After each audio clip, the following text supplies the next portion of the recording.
मीरपुर साकरो जी UC सिखपुर जे ॻोठ केसर खान कलमथीअ में ॻोठ ॾांहुं वेंदड़ पुल न हुअण ख़िलाफ़ ॻोठाणनि एतिराजी मुज़ाहिरो कयो।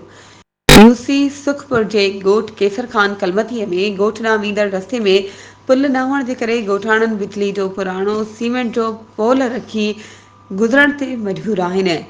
ॻोठाणनि पुल न हुअण जे करे एतिराजी मुज़ाहिरो कयो। मुज़ाहिरे जी अॻवानी ॻोठ जो चङो मुड़ुसु छांगू खान कलमती, आलिम खान कलमती, वकार अहमद, गुलज़ार अहमद, अज़हरुद्दीन, सजाद हुसैन, नज़ीर अहमद, जान मोहम्मद कलमती ऐं ॿियनि ॻोठाणनि कयो। ॻोठाणनि मीडिया सां ॻाल्हाईंदे चयो त हिन जदीद दौर में असांखे अञा ॻोठ ॾांहुं वेंदड़ पुल बि नाहे।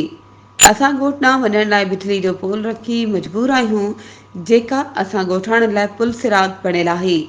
सभई ॻोठाणनि जी इहा अर्ज़ी पोल इंतिहाई मुश्किलातुनि सां गुज़रणो थो पवे। ॻोठ जा बुज़ुर्ग, नंढड़ा ॿार, स्कूल ॾांहुं वेंदड़ शागिर्द, पोरियो तबिको ऐं कब्रिस्तान ॾांहुं वेंदड़ जनाज़ो खणी वञण लाइ इंतिहाई मुश्किल आहे। असां यूसी सुखपुर जे चेयरमैन खे काफ़ी दफ़ा अपीलूं करण बावजूदि का बि दादरसी न थी आहे।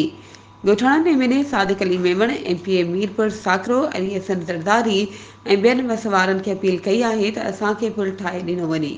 वधीक ख़बरुनि ऐं अपडेट्स जे लाइ असांजे चैनल खे सब्सक्राइब कयो ऐं हा, बेल आइकन खे प्रेस करणु न विसारिजो त जीअं असांजी हर नई अचण वारी वीडियो तव्हां ताईं पहुचे।